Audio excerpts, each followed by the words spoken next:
Désolé. Désolé pour le délai. Alors, c'est ça. On m'a demandé de vous parler de crédit de carbone. Donc, c'est bon, tout le monde m'entend. Vous avez la présentation devant vous. Si j'ai Oui, pas c'est de... bon, Daniel, merci. Parfait, merci. Alors, oui, je vais vous parler de crédit de carbone, mais il me semblait important, avant de parler de crédit de carbone, de faire quand même une mise en situation, une mise en contexte, pourquoi la tarification du carbone apparaît nécessaire, puis pourquoi de si nombreux pays implantent des systèmes de tarification du carbone.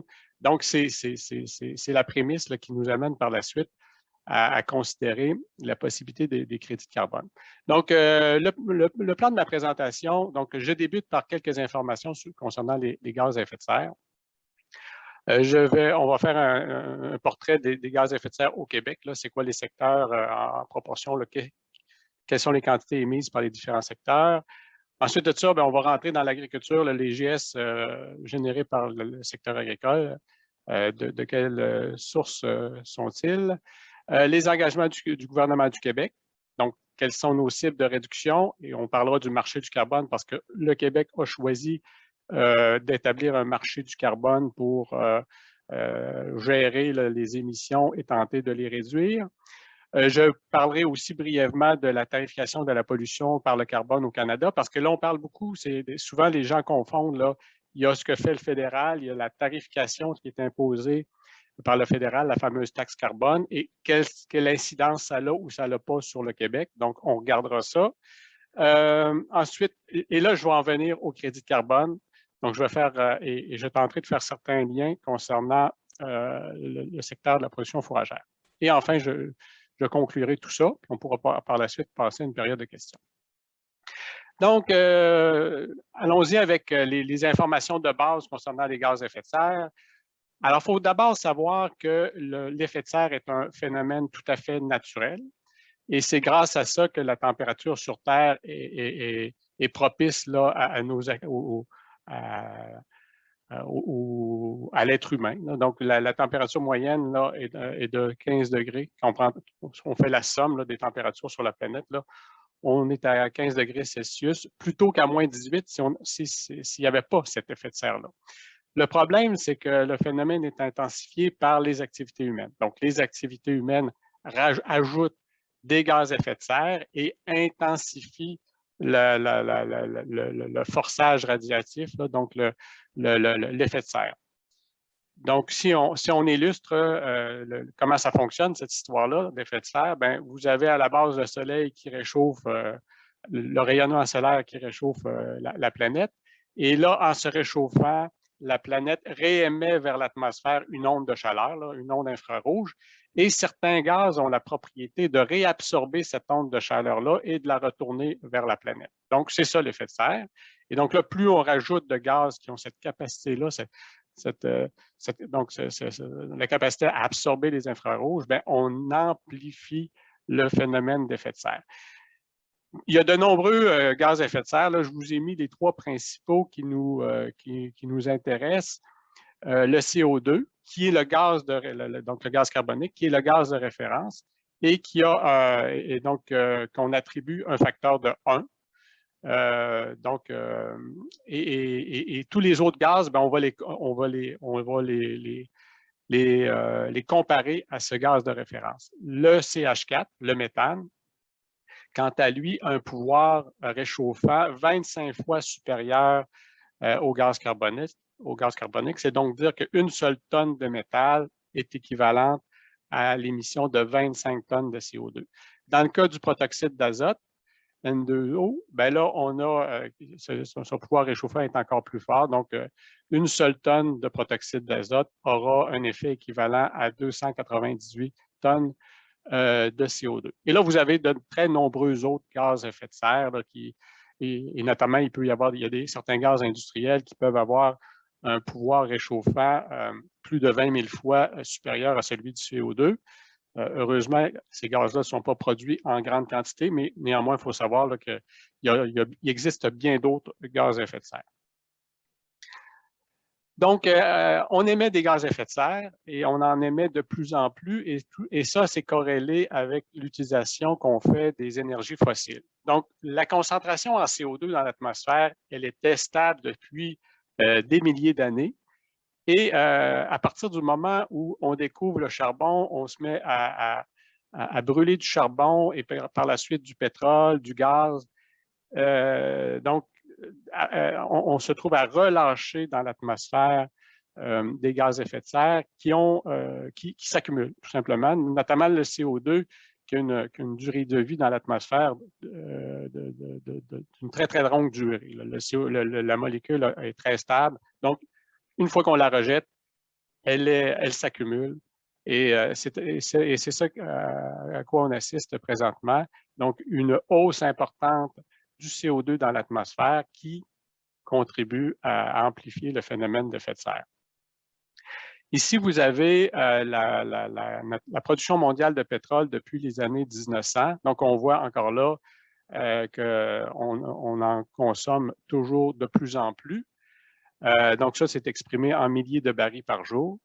Et de fait, là, en 2018, le monde consommait, on a dépassé 100 millions de barils par jour. 100 millions de barils par jour. C'est sûr qu'avec la COVID, ça a légèrement diminué avec l'activité économique qui a ralenti, mais c'est en train de reprendre de plus belle. Donc, c'est l'équivalent d'1 kilomètre cube que l'on consomme tous les 2 mois. Donc, c'est phénoménal comme consommation. Donc, cette combustion-là se transforme en émissions de gaz à effet de serre qui s'accumulent constamment dans l'atmosphère. Ici, c'est un graphique que je trouve très intéressant parce qu'il nous montre l'ampleur du problème auquel nous sommes confrontés. Donc, vous avez tout en haut, là ici, on voit les différentes formes d'énergie qui sont consommées sur la planète. Et tout ça est ramené en térawattheures. Donc, on ramène ça sous une même unité de mesure de l'énergie. Donc, vous avez tout en haut, la courbe d'en haut, vous avez la consommation de pétrole. Celle qui se trouve tout de suite en bas, c'est le charbon. Ensuite de ça, le gaz naturel. Et vous avez ensuite, là, plus bas, la ligne bleue qui est la production d'électricité sous forme hydroélectrique. Vous avez le nucléaire et vous avez enfin les énergies renouvelables, là, la courbe verte tout en bas. Donc, ici, ce que j'aime dire, c'est qu'il y a une bonne nouvelle et une très, très mauvaise nouvelle dans ce graphique-là. La bonne nouvelle, c'est qu'on voit que les énergies renouvelables sont en croissance, mais la très mauvaise nouvelle, c'est que ça n'a eu aucune incidence sur la diminution de la consommation des énergies fossiles. Ils sont toujours en augmentation. Donc, les énergies renouvelables ne font que s'ajouter sur le tas et jamais, jusqu'à présent, ça a contribué à remplacer des énergies fossiles. Et de fait, là, aujourd'hui, la proportion d'énergie fossile dans l'ensemble des énergies consommées sur la planète, là, on est un peu au-dessus de 80% d'énergie fossile. Et si on regarde ce pourcentage-là, ce qu'il était il y a 10 ans, il y a 20 ans, il y a 30 ans, mais on était à 80% et même il a légèrement augmenté. Donc, on voit l'ampleur du problème auquel on fait face. Faut trouver des solutions pour se passer des énergies fossiles, alors qu'on en consomme toujours plus et jusqu'à présent, on n'a pas trouvé la façon de le réduire. Et même le PIB des pays est très intimement lié à la consommation d'énergie. Et donc là, on voit que cette énergie-là, c'est pour l'essentiel, ce sont des énergies fossiles. Alors, ça nous amène au rapport du GIEC. En 2018, le GIEC disait qu'il fallait limiter le réchauffement climatique à 1,5 degré et que ça nécessite des changements rapides et radicaux. Et là, récemment, bien, vous avez peut-être vu, là, ça a fait les manchettes durant l'été. Le GIEC a fait une mise à jour de son rapport. Et pour le 1,5 degré, c'est peine perdue. Là. Il est déjà trop tard, on l'a échappé parce que justement, on ne parvient pas à réduire suffisamment nos gaz à effet de serre. Donc, et là, le GIEC nous alerte en nous disant si on veut éviter le pire pour les générations futures, il faut vraiment, mais vraiment faire le nécessaire pour réduire nos émissions de gaz à effet de serre. Et donc, il nous reste quelques années pour corriger le tir. Donc, 2 leviers complémentaires, ce que le GIEC dit, pour y parvenir, il faut réduire les émissions de CO2 liées à l'usage des énergies fossiles. Donc, il faut trouver des solutions de rechange puis surtout, et réduire notre consommation d'énergie. Donc, réduire l'usage des énergies fossiles, la déforestation, ainsi que les émissions des autres gaz à effet de serre, le protoxyde d'azote et le méthane notamment, et préserver et accroître les puits de carbone que constitue la biosphère, donc le stockage dans la biomasse et dans les sols. Donc là, c'est là que ça peut éventuellement nous intéresser pour le secteur agricole. Pour faire ça, il y a des économistes qui se sont penchés sur la question et il y a un consensus sur le fait que pour réduire nos gaz à effet de serre, il faut imposer une tarification carbone. Dans le fond, on ne peut pas indéfiniment se servir de l'atmosphère comme d'un dépotoir. À un moment donné, il faut y mettre un coût à ça parce que de fait, il y en a un coût, là, puis c'est les générations futures qui vont en payer le prix. Donc, la tarification carbone apparaît incontournable pour parvenir à réduire nos gaz à effet de serre.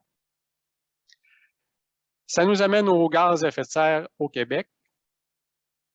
En 2018, les émissions s'élevaient à un peu plus de 80 millions de tonnes d'équivalent CO2. Ça correspond à 9,6 tonnes par habitant et ça correspond à 11,1 % des émissions canadiennes. Donc, le Québec, on est bien en bas de la moyenne canadienne dû à notre hydroélectricité. C'est sûr qu'à partir du moment où vous produisez votre électricité avec des énergies fossiles plutôt qu'avec des barrages hydroélectriques, c'est grandement avantageux en termes d'émissions de gaz à effet de serre.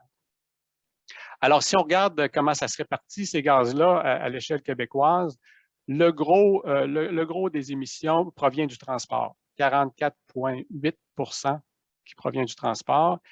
Le poste d'émission suivant, c'est l'industrie, qui correspond à 30 %. Vous avez ensuite le résidentiel, commercial, institutionnel, qui est environ de 10 %. Donc, dans le fond, ça, c'est du chauffage, là. Et suit derrière ça l'agriculture qui correspond à 9,6 % des émissions québécoises. Et enfin, vous avez les déchets, donc c'est des sites d'enfouissement qui émettent du méthane essentiellement. Et vous avez enfin l'électricité pour 0,3 %. Donc au Québec, c'est vraiment particulier, là, c'est très, très faible. Ça correspond dans le fond à la centrale thermique qu'on retrouve aux îles de la Madeleine. Et là, vous avez peut-être vu cette semaine, justement, Hydro-Québec a le projet de passer un fil, un câble sous-marin là, pour tenter de relier les îles de la Madeleine au réseau électrique du reste de la province pour permettre de fermer cette fameuse centrale thermique. Maintenant, les gaz à effet de serre d'origine agricole, on parle de quoi? Donc, on l'a dit, là, ça correspond à 9,6 % des émissions de gaz à effet de serre de la province. C'est en augmentation par rapport aux années à l'année 1990, ça, qui est l'année de référence. Et pourquoi ça augmente? Il y a plus d'activités agricoles, il y a une certaine intensification qui s'est faite, plus d'usage de fertilisants notamment. Alors, les principales sources, la fermentation entérique, donc les ruminants. Vous avez la gestion des fumiers, la gestion des sols. Donc, quand on parle de gestion des sols, c'est essentiellement lié aux pertes de protoxyde d'azote qui découlent de la fertilisation azotée. Et vous avez aussi, de façon moins importante, le chaulage là, qui émet un peu de gaz à effet de serre. À ces émissions-là, on doit ajouter environ 1,8 million d'équivalents CO2 qui proviennent de l'usage des énergies fossiles. Donc, on le sait, à la ferme, on est très dépendant des énergies fossiles. C'est 80 % de l'énergie qu'on utilise sur la ferme c'est du fossile, donc du propane, du diesel, etc. Donc, si on ajoute nos combustibles fossiles là-dedans, là, ça nous ramène environ 12% des émissions québécoises. Donc, si on regarde là, la proportion des différents gaz à effet de serre là, agricoles, spécifiquement agricoles, donc pour ce qui est de la fermentation entérique, les ruminants, c'est équivalent à 37%. Gestion des sols, 31,6%. Gestion des fumiers, donc à chaque fois qu'on manipule, que ce soit à l'entreposage ou à l'épandage, il y a des émissions de méthane et de protoxyde. Donc, ça correspond à 26,6% des émissions. Et ensuite, bon, le chaulage, l'utilisation d'urée et autres engrais carbonés pour tout près de 5%. Ça nous amène aux engagements du Québec. Donc, la province de Québec a été avant-gardiste là, et assez tôt ont décidé de prendre des engagements de réduction de gaz à effet de serre. Donc, nos ambitions étaient de réduire de 6% en 2012, de 20% en 2020. Là, on a la cible de moins 37,5% qui nous attend à l'horizon 2030 et on souhaite réduire de 80 à 90% d'ici 2050. En 2018, qui est le dernier recensement disponible, on avait réduit de 6%. C'est donc dire qu'on est très en retard par rapport à nos objectifs. Donc, il va falloir prendre les bouchées doubles si on veut atteindre l'objectif de moins 37. Et puis, tout en sachant en plus là, que le 6%, il est beaucoup lié à la crise économique qu'on a connue en 2008, là, puis à la fermeture de certaines usines en 2008. Donc, on ne peut pas dire encore qu'on a vraiment fait d'efforts de réduction puis de réduction de l'usage des énergies fossiles notamment. Alors, qu'est-ce que les principales mesures pour atteindre ces objectifs? C'est l'imposition d'un coût carbone dans l'économie. Et le choix que le Québec a fait, c'est de se doter d'un système de plafonnement et d'échange des droits d'émission, ce qu'on appelle le SPED. Donc, il faut comprendre que les États, en fait, il y a deux grands mécanismes là, pour s'attaquer au carbone. Soit vous imposez une taxe sur le carbone, soit vous instaurez un marché et que vous plafonnez des émissions et que vous réduisez les émissions dans le temps. Dans le fond, on accorde aux entreprises qui sont visées des quotas d'émissions qui vont en diminuant dans le temps. Donc, c'est un autre système qui a ses avantages et ses inconvénients. On pourrait y revenir. Alors, notre système à nous, il vise les entreprises des secteurs de l'industrie et de l'électricité qui émettent plus de 25 000 tonnes métriques d'équivalent CO2. Alors, c'est en vigueur depuis le 1er janvier 2013, notre marché du carbone. Dans un premier temps, ça visait le secteur de l'électricité et de l'industrie. Puis ça comptait environ donc 60 entreprises, là, donc ce qu'on appelait les grands émetteurs. Au 1er janvier 2015, s'est ajouté le secteur des énergies fossiles. Donc, et c'est depuis le 1er janvier 2015 que là, il y a un impact de cette tarification-là lorsqu'on achète des carburants et combustibles fossiles. Donc, que ce soit chacun d'entre nous, lorsqu'on va à la pompe, là, ce qu'il faut comprendre, c'est que les importateurs et distributeurs d'énergie fossile, puisqu'ils doivent acquérir des crédits de carbone pour l'impact GES de leur activité, bien, ce coût-là est refilé aux consommateurs que nous sommes. Alors, c'est comme ça que ça fonctionne. Donc, actuellement, 80% des émissions québécoises sont visées par le système de plafonnement. Donc, on parle des alumineries, des cimenteries, des raffineries, des usines de produits chimiques, des aciéries, des mines, etc. Donc, mais évidemment, ben, quand on va acheter des énergies fossiles, ben, ce coût-là nous est refilé en totalité. Donc, ici, vous avez un schéma qui permet de visualiser le marché du carbone. Alors, l'idée derrière le marché du carbone, c'est essentiellement de permettre des réductions de gaz à effet de serre à moindre coût. Et l'idée est la suivante. Là, donc, imaginez, vous avez deux émetteurs, l'émetteur A, donc deux usines. Vous avez l'émetteur A et l'émetteur B. On plafonne leur émission. Et là, imaginez que l'émetteur A, compte tenu de son secteur d'activité, dans son cas, réduire les gaz à effet de serre, ça lui coûte 200 $ la tonne. Enfin, il ne peut pas faire autrement. La technologie ne lui permet pas de réduire en bas de 200 $ la tonne. Et imaginez que l'émetteur B, lui, compte tenu de son secteur d'activité, ben, il y a des opportunités de réduction à moindre coût. Imaginons que c'est 50 $ la tonne. Donc, plutôt que l'émetteur A, plutôt qu'on oblige chacun des émetteurs à réduire du même niveau chacune de leurs émissions, bien, en permettant les achats et la vente de crédit, on permet à l'émetteur B de payer, on permet à l'émetteur A de payer l'émetteur B pour qu'il réduise à sa place, et donc à moindre coût. C'est ça essentiellement l'idée qui est derrière le système de crédit de carbone. C'est un système qui est inspiré d'un mécanisme qui avait été mis en place aux États-Unis pour réduire les émissions de SO2 dans l'atmosphère qui causaient les pluies acides, et ça avait très bien fonctionné. Alors, c'est ça l'idée.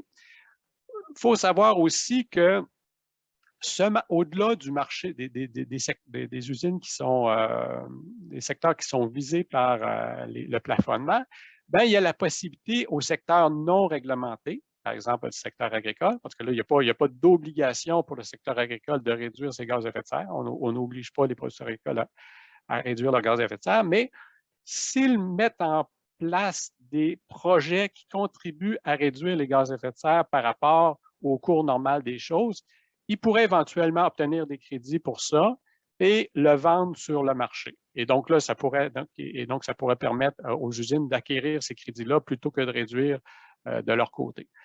Donc, l'idée, donc, c'est ça. Maintenant, je vais passer vite là-dessus, mais il faut quand même en parler. La tarification de la pollution du carbone, de la pollution par le carbone au Canada, ça a fait les manchettes en début d'année parce qu'il y avait une contestation de certaines provinces pour diverses motivations. D'ailleurs, le Québec contestait aussi, pas parce qu'il conteste la pertinence de tarifier le carbone, mais c'était plus pour un enjeu d'empiètement de fédéral dans les compétences provinciales. D'autres provinces avaient plutôt contesté parce qu'ils ne voulaient carrément pas tarifier le carbone. Mais la Cour suprême a tranché et a dit ben, le fédéral a la compétence pour imposer une tarification carbone compte tenu de l'enjeu que ça représente. Alors, je vous fais grâce des détails, mais le juge a considéré que ce sujet-là était tellement important qu'on ne pouvait pas laisser aux provinces la liberté de décider si oui ou non il est utile de mettre une tarification carbone. Donc, la loi, donc du côté fédéral, il y a une tarification qui est imposée. En fait, le fédéral, si on résume les choses, le fédéral impose aux provinces d'implanter un système de tarification du carbone qui doit répondre minimalement aux exigences du fédéral. Et ça se trouve que le Québec, ben, on en avait déjà un système de tarification du carbone, qui est le marché du carbone, et ça se trouve qu'il est jugé satisfaisant par le fédéral. Donc, la tarification provinciale, fédérale ne s'appliquera pas au Québec. Donc, les systèmes provinciaux de la Colombie-Britannique, du Québec et de la Nouvelle-Écosse ont été jugés satisfaisants. C'est donc dire que la taxe carbone, quand vous entendez parler de la taxe carbone fédérale, là, ben, sachez qu'elle ne s'applique pas au Québec parce qu'on a déjà un système qui répond aux attentes du fédéral. Alors, et du côté fédéral, ben, le montant de la taxe, là, il s'élève à 40 $ la tonne en 2021, puis il va augmenter progressivement, puis on parle d'atteindre 170 $ la tonne en 2030. Donc, c'est très élevé. Le système fédéral propose d'exempter le diesel et l'essence utilisés à des fins agricoles. Donc, faut comprendre que, comme je le mentionnais, cette taxe ne s'applique pas au Québec. tant que notre système fonctionne et que ça permet de répondre aux attentes du fédéral, puis l'approbation doit être renouvelée annuellement. Donc, c'est sûr que si jamais on continuait à rater nos cibles de réduction, puis que finalement le système s'avérait inefficace, ben, il n'est pas impossible à ce moment-là que le fédéral viendrait dire, ben, écoutez, là, on va être obligé de revoir, de corriger le tir. Ce qu'il faut savoir aussi, c'est que le montant de la taxe fédérale, ben, ce n'est pas dit que le montant du coût carbone au Québec va être le même. Donc, comme on est dans des systèmes différents, on a un marché du carbone, puis ce marché-là, ben, en fait, le prix est fixé en partie par le gouvernement qui établit des prix planchers, mais aussi en bonne partie par le marché, par l'offre et la demande. Donc, s'il arrive une crise économique, bien, soudainement, la demande diminue, donc le prix va être moins important. S'il y avait une forte reprise économique, bien, ça crée une demande pour des crédits, et donc là, les prix vont en augmentant. Donc là, on peut rien présumer pour le moment, mais on a, a priori, c'est pas, on doit, c'est pas le prix qui est fixé au niveau fédéral, ça se peut bien qu'au niveau québécois, on n'atteigne pas ces niveaux-là. Maintenant, j'en arrive au cœur du sujet, les crédits de carbone. C'est quoi? Comment ça fonctionne? Ça mange quoi en hiver? C'est ça qu'on va regarder. Première des choses à savoir, c'est qu'il existe deux types possibles de crédits de carbone. Il y a les marchés volontaires, puis là, je suis volontairement au pluriel, hein, parce que c'est vraiment, il y a une diversité de marchés. Donc, il y a les marchés volontaires et il y a les marchés réglementés. Si on débute par les marchés volontaires, c'est quoi? Bon, alors, les marchés non réglementés et ouverts, n'importe qui peut proposer des crédits, mais une certification est néanmoins requise pour la crédibilité du système. Donc là, il suffit que vous trouviez un acheteur et un vendeur qui s'entendent, puis la transaction est possible. Puis, c'est sûr que le sérieux de tout ça est si ça s'est vu dans le passé, quand c'est un peu n'importe quoi qui se transige, bien, soudainement, les gens n'ont pas confiance, puis ça ne fait pas long feu, ces histoires-là. Je vous ai donné quelques exemples là, d'organismes qui font, qui émettent là, des crédits de carbone. Ce n'est pas une liste exhaustive, là, il y en a de plus en plus de ça. Alors, ces marchés récompensent les efforts volontaires de réduction par l'émission de crédits de carbone qui peuvent ensuite être vendus à d'autres entreprises, organisations ou citoyens souhaitant compenser volontairement, c'est important de le souligner, leur émission ou tout simplement commanditer ces efforts volontaires. La qualité des variables, la qualité est variable des crédits selon la certification utilisée. Puis là, je fais, donc, attention au greenwashing. Là, donc, toutes les approches ne sont pas aussi sérieuses. Alors, là, ils ne sont pas tous équivalents. Alors, de plus en plus, on voit ce genre de publicité-là apparaître. Et là, évidemment, ça crée de l'appétit. Donc, ici, on voit un producteur américain qui a obtenu 75 000 là, parce qu'il a converti ses pratiques. Là. Donc, il y a des gros joueurs là, qui commencent à s'intéresser à l'acquisition de crédits de carbone. Là. Dans ce cas-ci, c'était Shopify, une entreprise de commerce en ligne là, qui font des assez bonnes affaires par les temps qui courent et qui souhaitaient là, faire une bonne action environnementale et qui ont décidé d'acheter des crédits de carbone. Donc, le plus souvent, là, ce qui est observé beaucoup actuellement aux États-Unis et en Australie, ce sont des producteurs qui ont des très, très grandes superficies et qui, en culture annuelle, et qui acceptent de modifier leurs pratiques pour augmenter la captation du carbone, donc d'augmenter la matière organique du sol essentiellement. Donc, ça va des engrais verts, culture de couverture, rallongement de la rotation de culture, etc. Donc, on est souvent dans des situations où les sols sont relativement, le taux de matière organique est relativement faible et par l'introduction de meilleures pratiques, on va rehausser la matière organique de ces sols-là. Et c'est comme ça qu'on arrive à justifier qu'on génère une captation de carbone. Mais il faut savoir qu'il y a quand quand on transige avec des entreprises sérieuses, là, il y a quand même des coûts importants d'analyse et de suivi, de sorte que ce que j'ai vu dans la littérature, là, souvent, on va considérer qu'en bas de 1000 hectares, il n'est pas intéressant d'aller de l'avant avec des crédits de carbone, là, du moins pas avec le prix, la valeur des crédits actuels. Je vous ai donné un autre exemple là, qui vient d'apparaître dans le paysage québécois, c'est le programme Carbone Riverain. Et là, ce que je trouve intéressant, c'est que là, on n'est pas dans la spéculation, c'est que là, c'est réel. Donc, c'est un organisme là, qui est prêt à payer pour des crédits de carbone. Et là, eux, ce qui les intéresse, c'est l'élargissement des bandes riveraines. Donc, on se considère que le premier 3 mètres, lui, c'est une bande riveraine qui est réglementée puis que de toute façon, on n'a pas le choix de maintenir. Et si entre le 3e mètre et le 8e mètre, donc on élargit de 5 mètres, on vient implanter des arbres.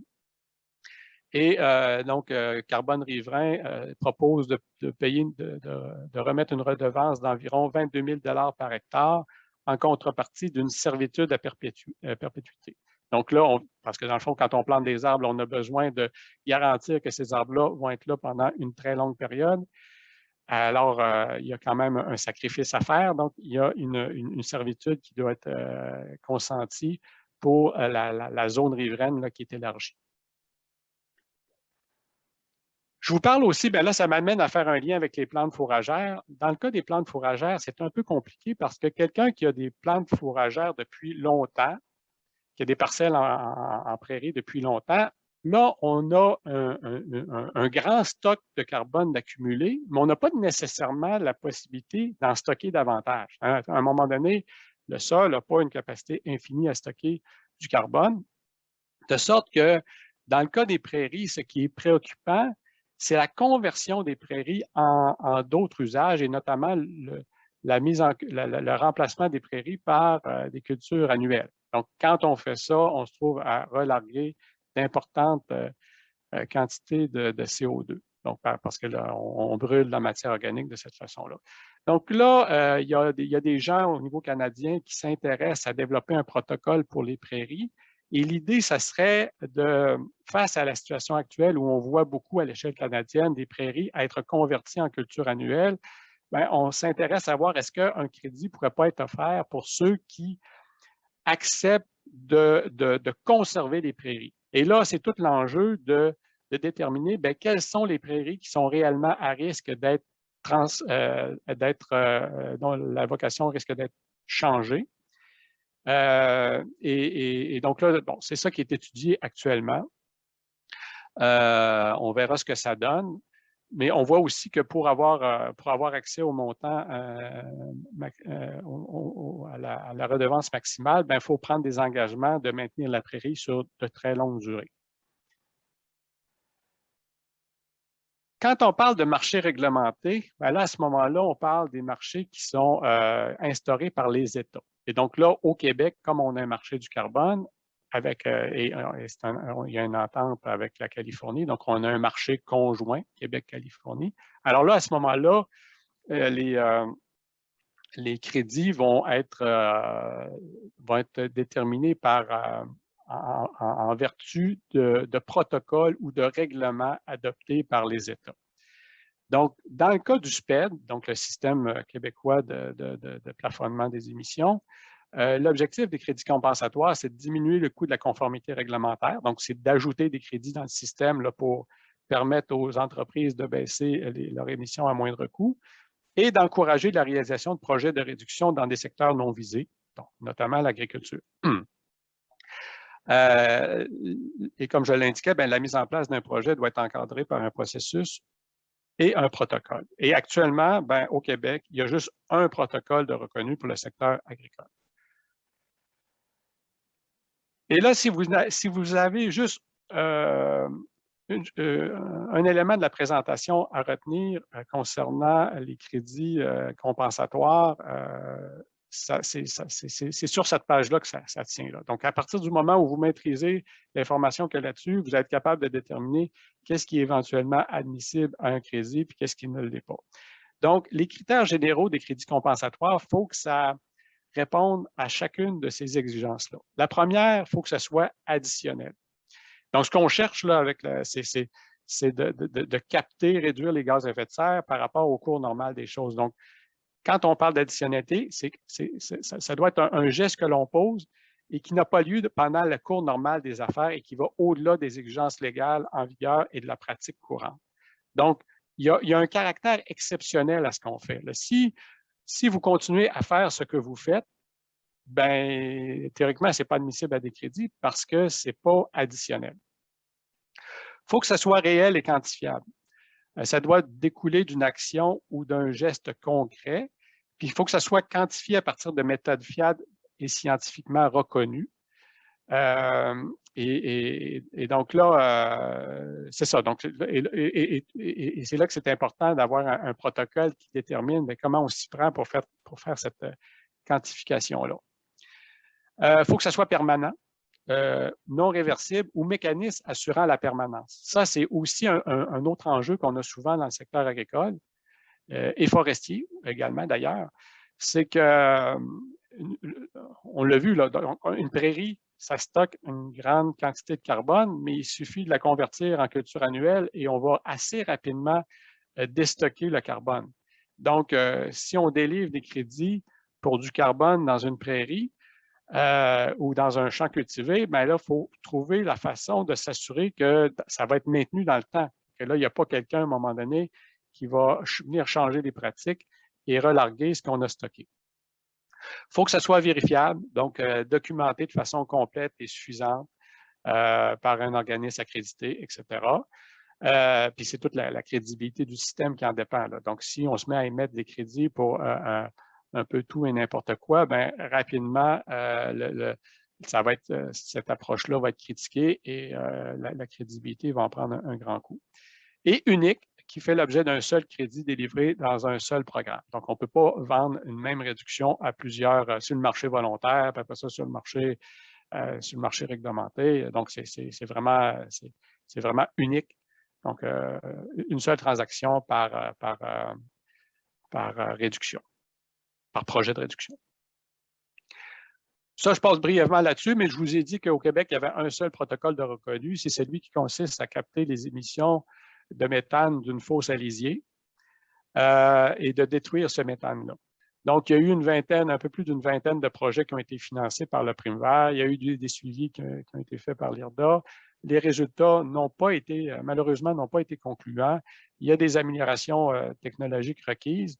Et il y a même un questionnement, là, sur ce protocole pourrait même être retiré. Donc, il y a une décision qui devrait être prise dans les prochains mois. Les protocoles admissibles au crédit, les projets agricoles admissibles au crédit, bien là, il y a quand même des travaux qui sont en cours pour développer des protocoles. Et là, je dis protocole parce que jusqu'à présent, on parlait de protocole, mais là, dans le langage, on va parler désormais de règlement. Donc, le ministère a modifié un peu son approche pour toutes sortes de raisons. Et puis, ça va plutôt être des règlements qui vont venir encadrer une activité de réduction spécifique. Donc, parmi ce qui est envisagé pour le secteur agricole, il y a des travaux actuellement pour l'optimisation de la fertilisation azotée et la réduction des émissions de protoxyde d'azote. Donc, on l'a vu, là, c'est un poste important. Là, 30% des émissions québécoises, c'est lié au protoxyde d'azote qui est émis par les sols en culture et en particulier les grandes cultures.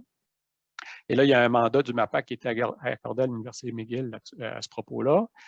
Optimisation de la nutrition des vaches contribuant à réduire les émissions de méthane. Et là, Lactanet fait des travaux super intéressants de ce côté-là avec Profil Lab et tout ça. Là. Donc, ça, il y a des gens compétents qui peuvent vous donner de l'information à ce sujet. Mais, donc, il y a un potentiel avec cette approche-là. Boisement et reboisement sur des terres du domaine privé. Il y a un projet de règlement qui est actuellement à l'étude, en fait, en consultation. La consultation se termine dans 2 jours.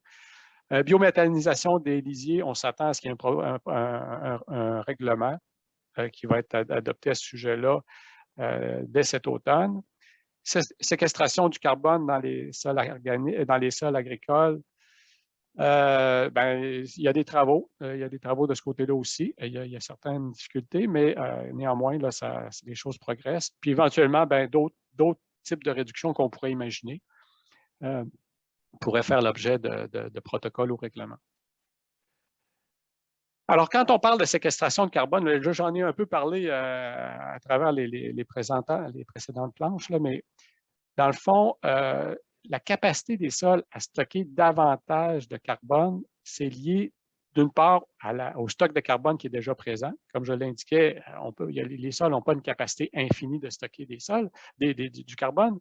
Donc, si vous prenez un sol qui est très pauvre en matière organique parce que ça fait 30 ans qu'il est en culture annuelle intensive avec maïs soya, et là, vous convertissez ça complètement en prairie, alors là, vous allez gagner année après année en carbone. Là. Vous allez accumuler entre 500 et 1000 kilos de carbone par hectare par année, jusqu'à atteindre un nouvel équilibre là, dans 30, 40, 50 ans, là, dépendamment des situations. Donc,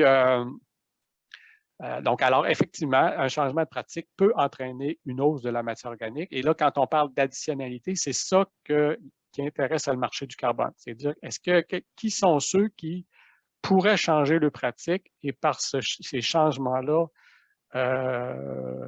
permettre de capter davantage de carbone que ce qui est déjà présent dans le sol. Très brièvement, là, je vous ai parlé de la question de la biométhanisation. Là. Il y a des projets qui commencent, qui s'implantent un petit peu partout au Québec. Là. Donc, ça, c'est un exemple que j'ai puisé d'une présentation du ministère de l'Environnement. Comme je vous l'indiquais, il y a un règlement. Protocole et règlement, là, on peut les confondre là, maintenant.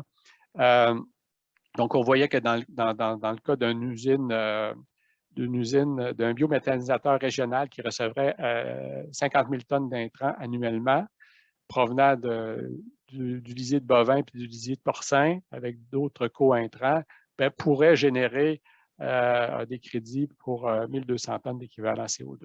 Bon. Maintenant, la difficulté liée au crédit compensatoire. Le potentiel de réduction des gaz à effet de serre à l'échelle d'une ferme est relativement modeste, notamment au Québec parce qu'on a des petites fermes. Il y a un coût élevé d'accès au marché. Alors là, évidemment, quand on rentre, puis particulièrement si on va sur le marché réglementé, c'est assez laborieux.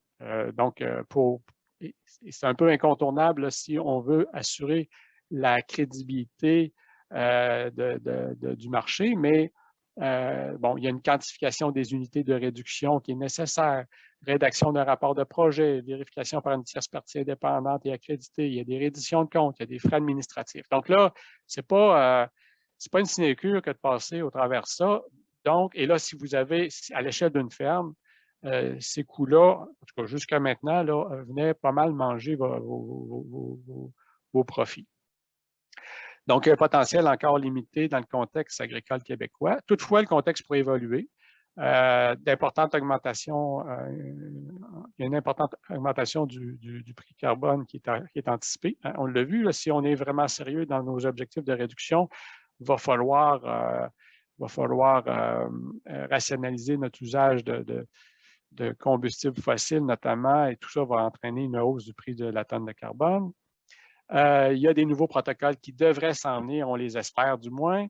Il y a une agrégation possible des projets agricoles. Donc là, comme chaque ferme n'a pas une possibilité de générer des centaines de milliers d'unités, on peut agréger, donc prendre des projets qui sont réalisés sur plusieurs fermes et gérer ça dans un seul lot pour diminuer dans le fond, amortir les coûts de la transaction et des coûts de vérification. Ce qui m'amène à la conclusion. Alors, les activités humaines, en particulier l'usage des énergies fossiles, augmentent la concentration des GES dans l'atmosphère. Cette hausse des gaz à effet de serre est à l'origine des changements climatiques que l'on observe et qui s'intensifient. Puis là, comme je vous le mentionnais, le dernier rapport du GIEC est assez alarmant. Il va vraiment falloir s'attaquer sérieusement à ce problème-là. Alors, selon la vaste majorité des scientifiques, ces changements auront des conséquences néfastes pour les écosystèmes et sur notre qualité de vie. Donc, il y a consensus sur l'urgence d'agir. La tarification du carbone est considérée comme un outil incontournable de lutte contre les changements climatiques. Donc, à partir du moment où on accepte les conclusions des scientifiques, la tarification du carbone, ça vient avec. Là, on peut pas, il n'y a pas de 36 moyens de s'attaquer à ce problème-là. Il faut mettre un coût à la pollution. Le marché du carbone offre encore peu d'opportunités pour le secteur agricole, mais les perspectives pourraient évoluer rapidement. Les crédits compensatoires peuvent être utiles pour financer en partie les investissements permettant l'évolution des pratiques agricoles. Mais d'autres incitatifs financiers peuvent aussi être considérés. Puis ça, on pourra en parler pendant la période de questions, mais il y a beaucoup de gens focalisent sur les crédits de carbone, mais il y a d'autres sources de financement pour peut-être arriver aux mêmes fins, puis qui seraient moins lourds à gérer que des crédits de carbone. Mais ça, on pourra en discuter. Une réflexion est requise relativement à l'usage des crédits pouvant être générés par le secteur agricole. Donc, est-ce qu'on veut vraiment les vendre sur les marchés ou est-ce qu'on ne veut pas plutôt valoriser des réductions de gaz à effet de serre par la commercialisation de denrées à faible empreinte carbone? Parce que là, il arrive un moment donné qu'il faut faire un choix. Et comme vous savez, on ne peut pas avoir le beurre et l'argent du beurre. Si on vend notre réduction à un industriel, bien, cette réduction-là appartient à l'industriel. Elle ne nous appartient plus. Donc là, si, par exemple, comme producteur bovin, je veux mettre en marché une viande bovine à plus faible empreinte carbone, ben, j'aurais probablement intérêt à conserver les réductions que je réalise sur ma propre ferme. Ça aussi, on pourra en discuter. Des incitatifs financiers favorisant le maintien des stocks de carbone déjà présents dans les sols devraient être considérés. Ben, ça, c'est un peu ce qui est analysé à l'échelle canadienne, mais il y a un enjeu avec notamment les prairies.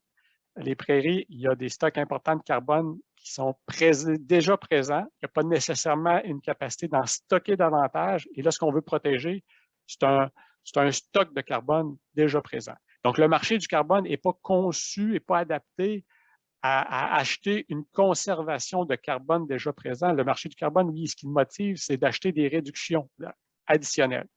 Donc, il faudra voir là, comment se passent les travaux du côté canadien pour tenter de donner une valeur au stock de carbone déjà présent. Alors voilà, ça complète ma présentation et je vais mettre fin au partage d'écran pour faciliter les discussions. Merci, Daniel. Donc, très intéressant. On a une petite, première question rapide. Est-ce que l'augmentation des GES agricoles est proportionnelle à l'augmentation du reste du Québec? C'est-à-dire, le secteur agricole augmente ses GES. Est-ce que c'est proportionnel aux autres secteurs d'activité finalement, ou est-ce que le secteur agricole est pire ou mieux dans son évolution, là? Bien, le secteur agricole, depuis 1990, a augmenté ses émissions, je l'ai mentionné, là, de 12 je crois, là, alors que globalement, au Québec, on a réduit de 6 nos gaz à effet de serre par rapport à 90. Donc, on global, on augmente au niveau québécois, au niveau agricole, alors qu'à l'échelle québécoise, on a légèrement réduit. Non, ça va, c'est proportionnel, mais il faudrait regarder là, par rapport aux autres industries.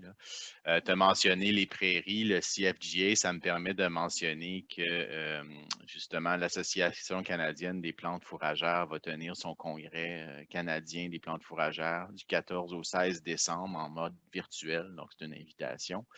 Puis aussi pour tout ce qui est justement le système de pâturage et amélioration des pratiques.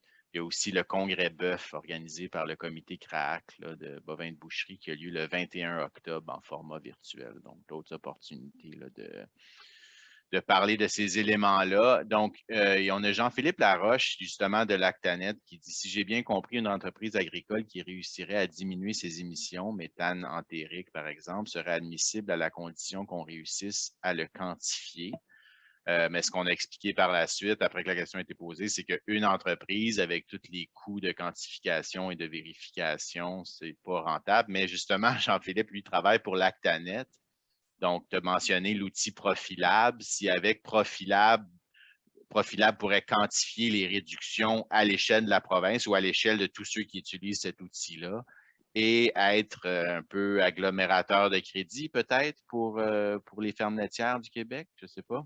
Exactement. En fait, c'est l'ambition. C'est tout à fait ça qui est recherché. Puis c'est l'outil, et c'est ça qui est vraiment particulier avec l'outil que Lactanet a développé, c'est que ça permettrait justement cette agrégation-là et ce suivi-là à l'échelle provinciale. Parfait. On a Hélène Brassard qui pose la question. Étant donné les difficultés liées aux crédits réglementés, vaut-il mieux mettre plus l'accent sur les crédits volontaires en agriculture, dont ceux du programme Carbone Riverain? J'imagine que c'est un choix.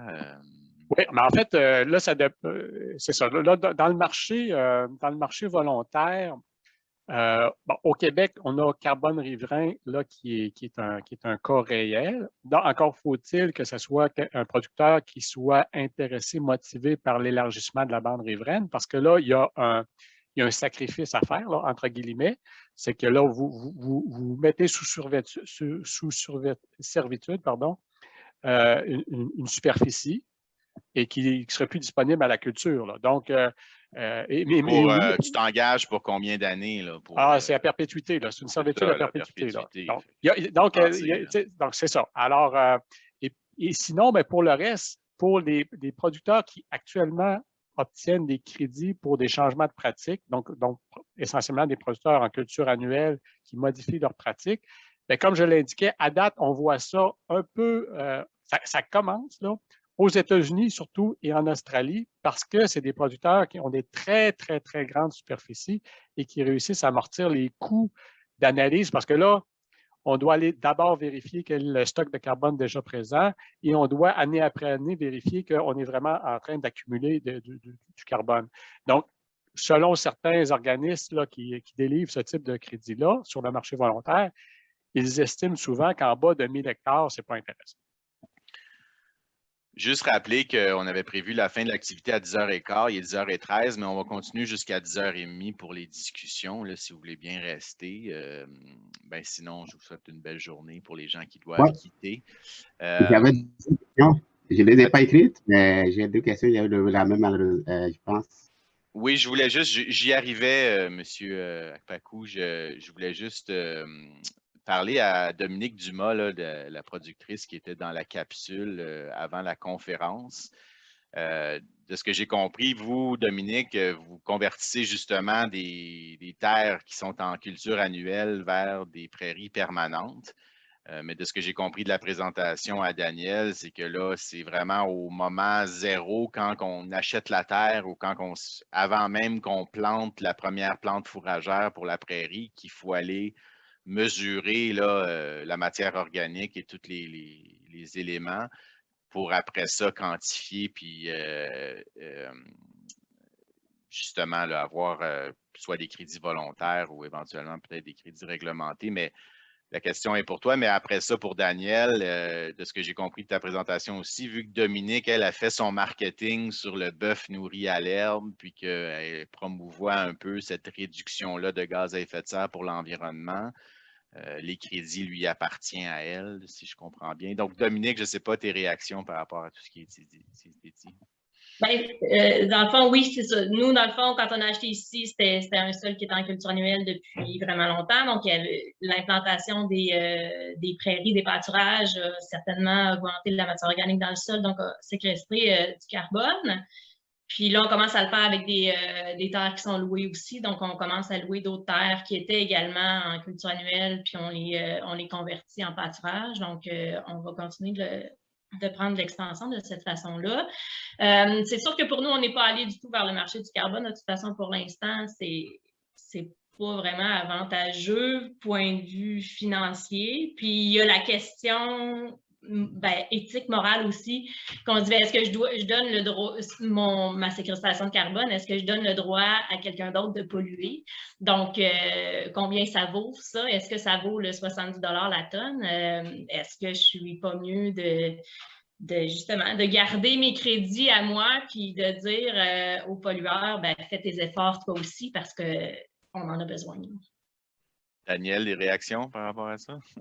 Ben, tout à fait. C'est en fait, dans ce cas-ci, théoriquement, on est dans un cas de figure qui pourrait être théoriquement admissible à des crédits, pour peu qu'on ait un jour un protocole qui vient nous permettre de quantifier tout ça, là, mais là, il y a la contrainte du fait qu'on n'a pas 1000 hectares devant nous. Et puis aussi, là, comme je l'indiquais, pour un producteur de bœuf, peut-être que dans sa commercialisation, ça va être de faire ressortir qu'il est en fait, la séquestration du carbone qui est fait dans ces prairies-là, vient éponger une partie des émissions liées aux ruminants. Donc là, on pourrait éventuellement plutôt commercialiser un bœuf qui est plus bas carbone. Et puis là, il y a probablement des marchés qui vont se développer pour ça. Donc là, il y a une analyse à faire, mais à cette échelle-là, j'ai comme l'impression qu'il y a plus d'intérêt à mettre l'accent sur une production bovine plus bas carbone que de tenter de vendre des émissions, là. Mais le marché va évoluer, puis là, chacun verra c'est quoi qui. Parce que là, actuellement, au Québec, les prix, ça se transige sur le marché réglementé. Là, on est à un peu plus d'une vingtaine de dollars la tonne. Il n'y a pas de rentabilité possible là, pour le secteur agricole. Puis c'est un peu ces autres modèles-là là, de compensation, si on veut. On avait M. Germain Lefebvre là, qui était en présentation mardi, puis il avait ressorti une étude aussi. Puis ça donne une autre perspective. En tout cas, moi, ça me donne une autre perspective de dire que les rotations des cultures annuelles avec des prairies, c'est rentable, beaucoup plus rentable même, avant les programmes gouvernementaux. Je pense que c'était aux États-Unis. Si on enlève les incitatifs pour le maïs, le soya, ou si on met des incitatifs pour les plantes fourragères, peut-être. Il y a d'autres façons où toi, tu mentionnais des incitatifs pour garder les prairies qui sont déjà là en place. Il faut explorer d'autres avenues aussi. Là. Oui. Et je pense que là, moi, j'ai plus confiance à ça. Puis à l'échelle canadienne, ça se travaille. Puis au MAPAC, ici, ils réfléchissent. Là. L'idée, ça serait... on a M. Akpakou du MAPAC qui vous pose la question. Bon. Oui, ça va. Alors, ça serait intéressant de l'entendre. Allez-y. Oui, merci beaucoup. Très belle présentation. En fait, j'ai deux petites questions. Il y a une qui va dans le même sens que ce que Mme Dominique vient de mentionner. Parce que je me posais la question si avec les crédits de carbone, on permettait des échanges intersecteurs. Est-ce qu'on n'est pas en train d'encourager un secteur à polluer plus? Est-ce que ça ne limite pas la possibilité de développement dans l'autre secteur? Ça, c'est la première question. Je pense que ça rejoint ce que vous avez mentionné tantôt. Et la deuxième question, c'est au niveau des plantes fourragères. Parce que vous avez dit que le défi au niveau des crédits de carbone, au niveau des plantes fourragères, c'est qu'une fois qu'on détruit la prairie, on relibère le carbone qui a été stocké. Donc, justement, en faisant les rotations, on va amener à améliorer la structure du sol, la santé des sols. Donc, ça fait qu'on va diminuer l'utilisation des engrais, si c'était des engrais minéraux qu'on allait utiliser. Est-ce que cet aspect est pris en compte dans ce sens? Parce qu'en bout de ligne, si on fait le bilan, en réalité, les prairies devaient plutôt améliorer que pouvoir libérer. Oui, oui. Pour ce qui est de la première question, le marché du carbone, moi, je ne veux pas dénigrer le fait, s'il y a des producteurs si le crédit de carbone permet de financer des projets de réduction qu'on pourrait difficilement faire autrement, tant mieux. Donc, allons-y, allons chercher ces crédits-là. Ça va contribuer à faire évoluer les pratiques agricoles et ça permet de mettre sur le marché des crédits qui vont aider le secteur industriel à se conformer. Parce que l'objectif de ce marché-là, c'est d'atteindre nos objectifs à moindre coût. C'est ça l'objectif initial. Donc, l'important, c'est que la réduction, au final, soit réelle. Donc, c'est sûr que si... Puis là, il faut s'entendre aussi que les crédits compensatoires, là, les industriels ne peuvent pas les utiliser à plus de 8 de leur objectif de réduction. Donc là, c'est quand même l'essentiel de la réduction qu'un industriel doit faire. Il faut que ça provienne du secteur industriel. Donc, on peut injecter au maximum jusqu'à 8 de crédits de compensatoire là-dedans. Et comme je vous l'indique, si ces crédits-là contribuent à financer des pratiques agricoles qui n'auraient pas lieu autrement, bien, au final, on est tous gagnants. On fait évoluer d'un côté les pratiques agricoles et on contribue à abaisser le coût de la mise aux normes pour le secteur industriel. Pour ce qui est de la question des rotations, de l'impact de la rotation, en fait, tout ça, c'est une des difficultés qu'on a dans le secteur agricole, c'est qu'il y a beaucoup de paramètres qui interfèrent les uns avec les autres et ça complexifie beaucoup l'analyse, le bilan final, l'analyse du bilan final. Parce qu'il y a toutes sortes de bonnes pratiques qui, par exemple, prenons les cultures de couverture. Tout le monde s'entend pour dire que ce sont a priori une bonne pratique, mais dépendamment comment va être géré par la suite l'azote, on peut se retrouver avec des situations où, une fois la culture de couverture introduite, on va avoir trop d'azote. Si la fertilisation azotée n'est pas ajustée en conséquence, on peut se retrouver avec un surplus d'azote dans le système et donc avec davantage de pollution. Donc, il y a beaucoup de paramètres à prendre en considération quand on apporte ces changements-là. Puis pour s'assurer que le bilan final soit positif, bien, il y a souvent une analyse en profondeur à réaliser. Et donc, ça, c'est une difficulté du secteur agricole, c'est que plusieurs paramètres interfèrent les uns avec les autres. Oui, en effet, c'est complexe tout ça quand on rentre dans les détails. Qu'est-ce qu'on dit à propos des détails? Qu'est-ce qu'il y a dans les détails déjà? C'est le diable qui s'y trouve. Oui, non, donc, Merci beaucoup.